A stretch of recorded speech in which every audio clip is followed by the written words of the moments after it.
Welcome to today's episode. If you were with us last episode, we talked all about my journey to business ownership. But today we're going to talk about Marley's journey and how she came to be a business mentor and a coach for other business owners, mostly female business owners. And I love Marley's story. She has such a unique journey into business owning in general, but then the switch to online business coaching has been pivotal for her and her family. So I'm just going to let her jump right in. Sure. So I'm going to take it back to just a few years ago, and then I'm going to take it back a decade ago. So just a couple of years ago, when I first got the confidence to actually dive into online business coaching, I at the time was a top leader in my network marketing company. I had spent a decade in that industry, and was just at this place where I had been sort of searching for a couple of years, and I had spent a few years online looking for kind of my break. Like, do I want to start a YouTube channel? Do I want to be a blogger?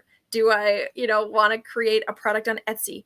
I just knew that I wanted, at the end of the day, I loved being a work at home mom. That was my vision. My entire career was to be able to work from home and have all the freedom to be there for all the things for my family and kids. I wanted freedom of time, freedom of choice, and I wanted to show up to every hockey tournament. Like, that was my goal. And so I knew that I wanted to shift away from selling products and being in person. And I just wanted to work on my computer. I wanted 100% just a laptop and my voice and my skills, and to be able to help people and continue to do what I loved in that role. So I spent a few years just being a chicken, honestly, and just seeking, searching like we all do, many of us. And it really took me finally making some investments in myself. Honestly, I had bought a few little courses, and sort of got a taste for what other people were doing. And it wasn't until I made a really big, scary investment that things really started to shift for me. And I don't love to preach like you have to invest big to get big results, and you need to light a fire, But honestly, that's what did it for me in the beginning. And I invested in a couple of courses that were like $50, $100, and then I invested in one that was $1,200, and that felt like the biggest decision of my life, I remember. Then I invested in one that was $2,400. And there was, it was a group of 40 people, and that felt like a big deal, but it wasn't as scary because I had sort of like dipped my toes into this world of like hiring people to show you and like speed up the process, because they were smaller containers and it was more custom. And then I spent $10,000 on a year-long program. Yeah. And I had no business doing that. But that program, I could go talk all day about, but that program, I realized really quickly, was not the method of online coaching and course creation that I wanted to run with long-term, but it gave me literally my start because of the skills that I learned in there about sales psychology and marketing online. I learned so much in that program, and I literally walked away from it after only a few months. I learned so much. I went all in. Like, I'm a learner and a student. So I went all in on learning. And then I had a decision where I was like, okay, I can either, get my money's worth, big air quotes, and finish out the next 9 months in this program that I already know isn't going to align with the business model that, I didn't quite know when I invested in it.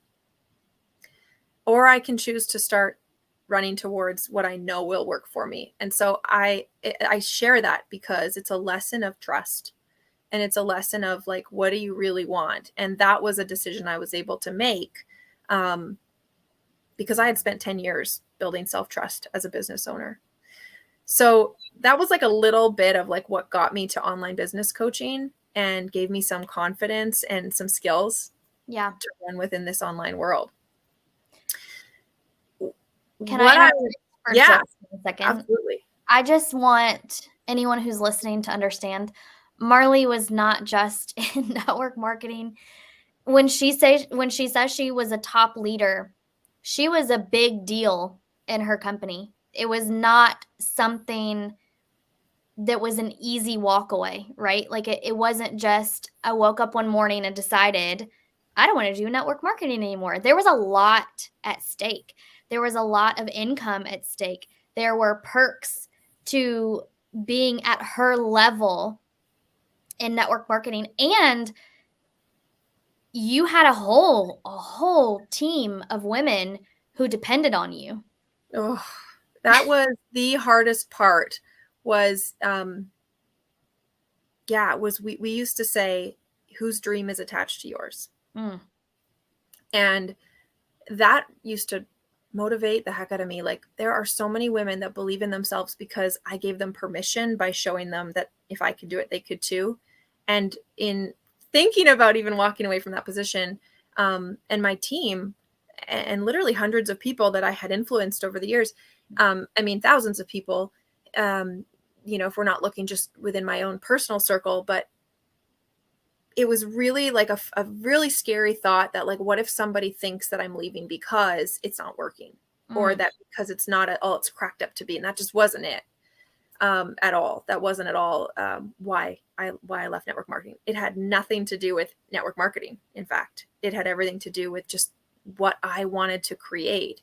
Mhm. And so let me take you back to, like, part of that decision came from, like, I love leading people. I love coaching people. I love helping people. I love strategy. I want to nerd out all day. I want to teach. I want to, run workshops. I want to speak. I got to speak on stages. That was my favorite thing to do. And it was always such an honor. And the feedback that people would give when you got to share something that you are so passionate about, or something that you were doing that was working for you, it was just always such, an honor, and it always just felt so good to be able to give that away. And so I knew I needed to stay in a career where I could do all of those things. I simply just didn't want to sell products anymore. I just Mhm. didn't want to be in that type of sales, physical products, I should say. That was it. That was the end of the conversation. So I was able, in coaching, to build a business where I got to do all the parts of leadership that lit me up, and I got to, say goodbye to the parts of business that I didn't love.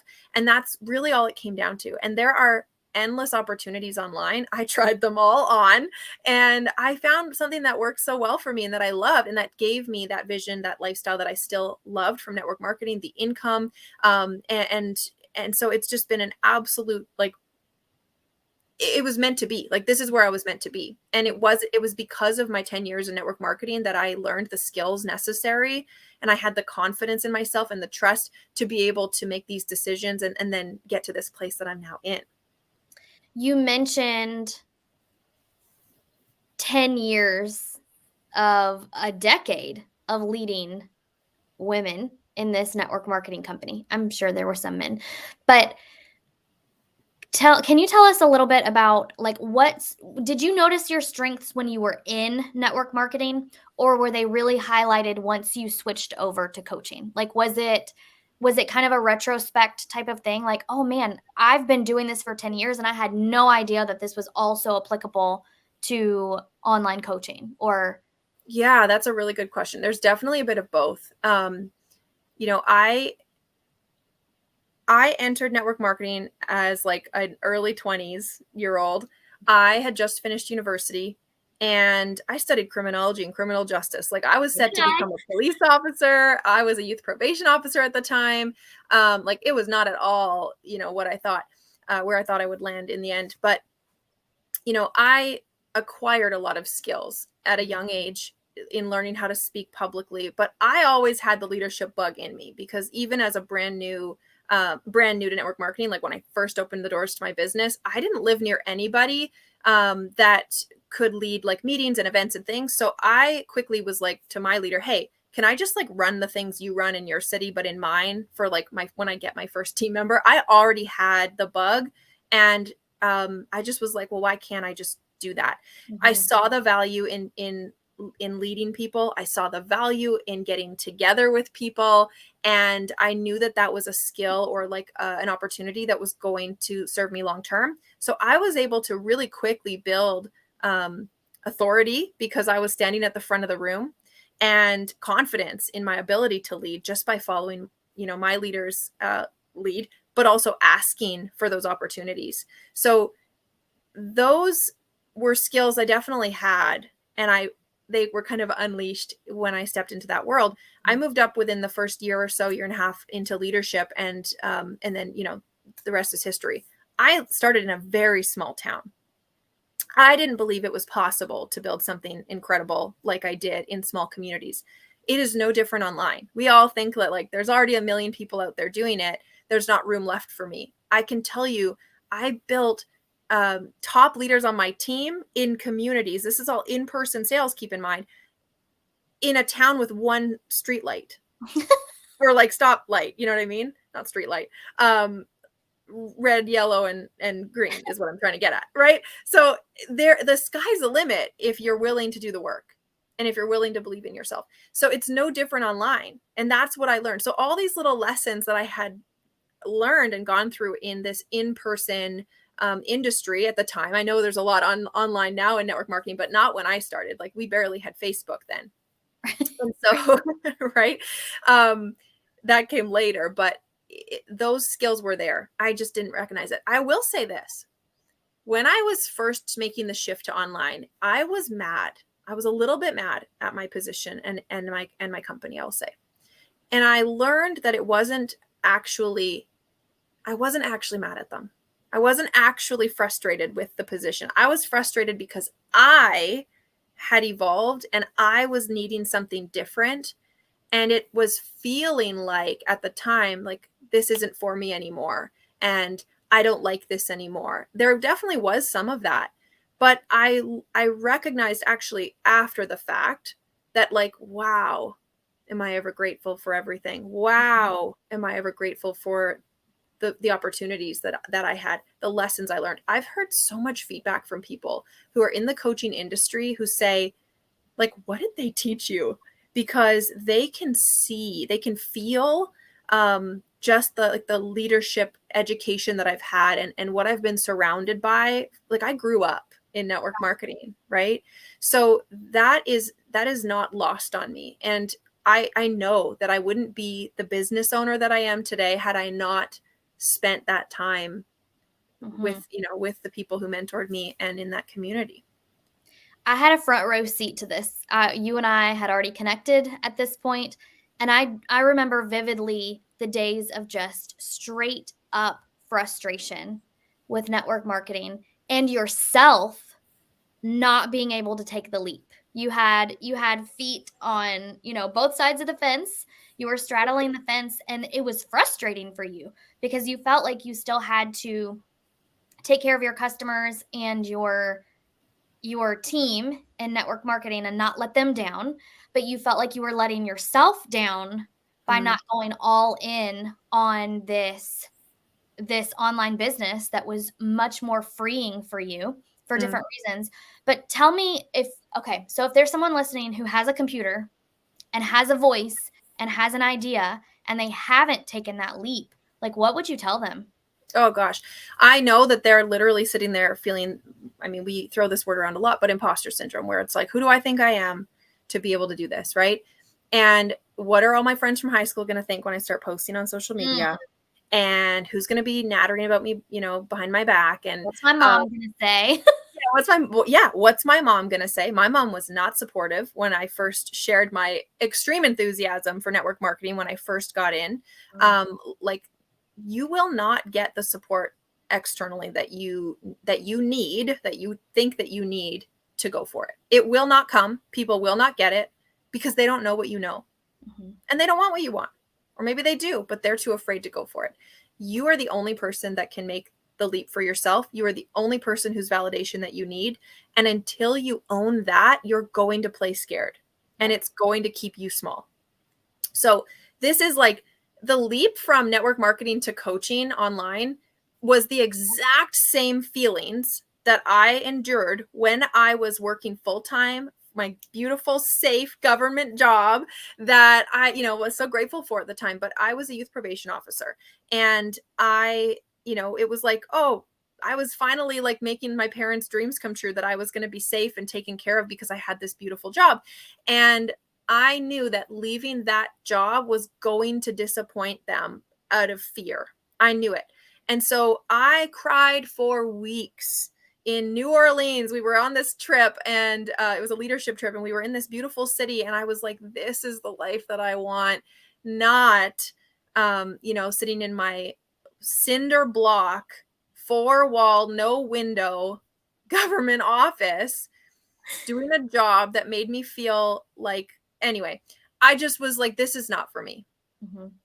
And it was the same feeling. So I had already been through that once, of like, I'm going to cry for 2 weeks and then I'm finally going to give myself permission to do the thing, even though it's terrifying. And it's going to feel so good when I finally make that call and pull the plug. And let me tell you, it did.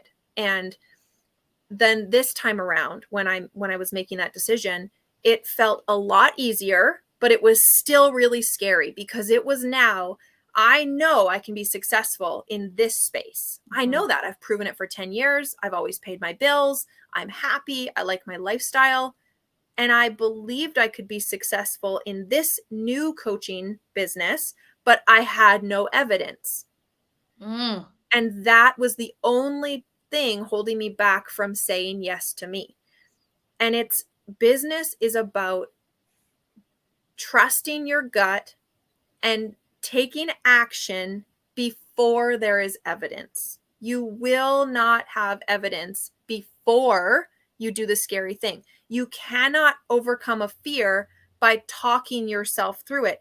You have to go through the fear. You cannot go around it. You cannot go over it. You cannot go under it. You have to attack it straight on. If you're afraid to public speak, you have to public speak. Mm-hmm.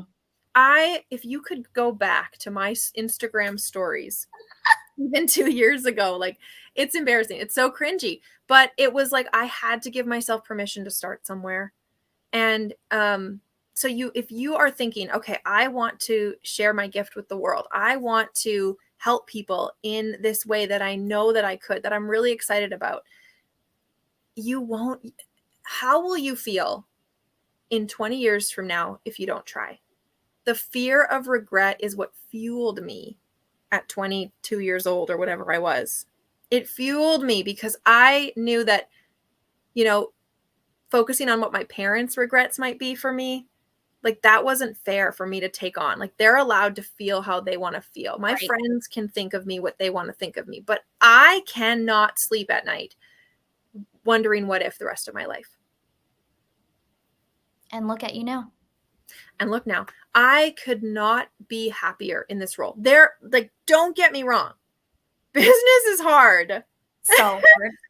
Like, if you could see behind the scenes, and that's what our hope is in this podcast, to be able to share more of that with you. But if I could show you all of the highs and lows, like, it's not all sunshine and rainbows, but I have built so much trust in myself. And that's what I want to be able to give away to more women and business owners, is just like, you can trust yourself. If you are willing to sit with the uncomfortable moments and experiences, and instead of focusing on how much they suck, like, set a timer and let yourself have a good cry in the shower, but then go, okay, now what? What do I want? How could I make this work for me? What now? Right? Like, what am I going to do about it? What am I going to do about it? Something that you and I talk about when we are having conversations, pumping each other up. Okay, Marley, great. What are you going to do about it? That does suck. What are you going to do about it? That's entrepreneurialism in a nutshell. It's being a professional problem solver and being unwilling to give up, because everybody is willing to give up. That's why not everybody makes it in this industry, or in network marketing, in any industry. Not everyone gets to the top, not because they aren't capable, but they aren't capable of believing in themselves long enough to get where they want to go. Online business ownership is hung in front of people like, a shiny carrot. No. Yes. Like, Yeah, I know. A carrot dangling, and so many people go after it and they don't realize what it takes to stay in it. And it's not always skill that keeps you in it, because you can learn a skill. You can hire a skill out. You can outsource. You can ask questions. You can get help for skills. It is the character of, today was awful. I'm not going back tomorrow. I'm closing the doors to the business. And then tomorrow morning you get up and you open doors and you start again. And that's honestly, I've been able to watch you do that over and over the last 2 years. And there are so many things that you say. I cannot think of a single example right now, but there are so many things that you say from your network marketing company that hits me. And it's like, oh my gosh, I've never heard that. I've never considered that. And now I'm going to take that with me through the rest of the day. My mom has always told me, woe is me. Now get up. Like, okay, great. Cry. You can have your cry, a little one, because that doesn't solve anything. Not much emotional intelligence in that phrase, but the point of it is How get bad yourself you want it. together and then problem solve. What can you do in this situation? Talk to us about if they're new to the online world. Let's say they've already made the leap and they're swimming around in all of these marketing messages all over Instagram and Facebook, and they have no idea what to do next. Maybe they've had some sales, maybe they've had a couple clients, maybe they haven't had any. Mm. What would you tell them is like crucial at this point? You need someone in your corner. You need somebody that can guide you, whether that's a community, whether that's a coach, whether that's a business BFF. I have had all of the above. And you need someone in your corner. So after I left that $10,000 group program, there was hundreds of people in there. Like I think 1,000. And it was amazing. Like there was nothing wrong with that program. It just wasn't for me. Right. So where am I going with this? That program was my first big investment. But right in that moment when I said, okay, this isn't where I want to go, where do I want to go? I hired a private one-on-one coach. Again, no business spending that kind of money. I think it was like $4,000 that I spent on a private one-on-one coach. But let me tell you, I needed a one-on-one coach in that time. I needed somebody to pump my tires, to listen to my ideas and poke holes in them and tell me, holy man, you have this beautiful skill. I didn't recognize the skill I had in offer talk and messaging and sales. I didn't quite realize just how many skills I had that were so transferable and that I could teach people. And she was able to pull them out of me, help me look at them from a new perspective, help me package them into an offer so that I could give my gifts to others. And that is what kicked off this entire business. And that was my beautiful friend, Lena Hale, who coached me privately in the beginning of my business. And I intentionally hired her because she was just a few steps ahead of me. Yep. I did that on purpose. And so people aren't out there looking for the viral sensation and the guru and some people just want somebody who gets them, who's been where they've been. And so bringing it back to that, like, okay, you have a gift, you want to bring it to the world and you're feeling a little imposter syndrome. There are people out there who you're just a couple steps ahead of, and that means you have something of value to them.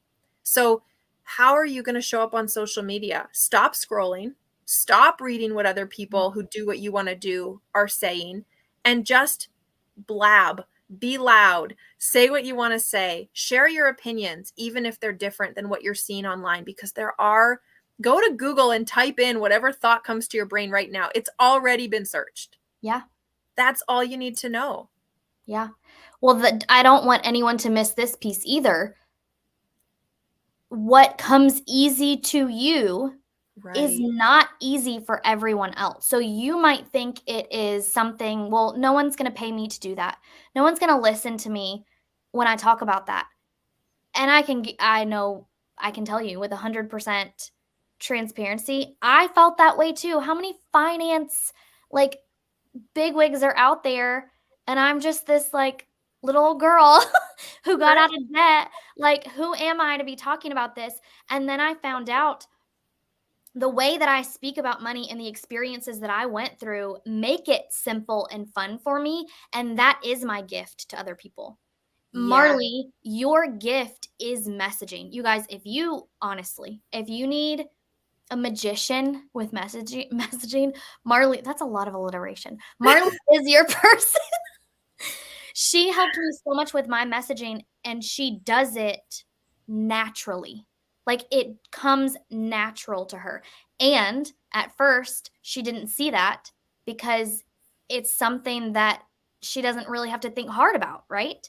So if Right. that's you and you feel like your natural strengths or your natural abilities or the things that you are naturally drawn to don't matter. There are millions of people out there that want that skill, that want that help with that skill. And you, like, what do they do if you don't show up for them? Right. There's Who do they people go to? waiting. There are people waiting. And you're Yeah. going to start. So I started with a brand new Instagram because I was afraid of my family and friends seeing what I was going to do. I needed that differentiation between the Instagrams so that I could feel confident. People found me and I would always be like, "Oh, how did they find me?" But I was like, "Okay, it's fine. It's fine. You're going to survive." But I started with zero. I think I had this old account had 30 people when I started, so not technically zero, but like 30. Mhm. Um, and so it took me, about 6 months of just playing and toying with my voice and giving myself permission to post to get to about, I don't know, 150 people. And Mhm. in that month, it was June of 2021, I signed my first 2 clients within 2 weeks because I was pissed off at myself for telling myself I needed more time. I Yep. said, enough. I made a plan.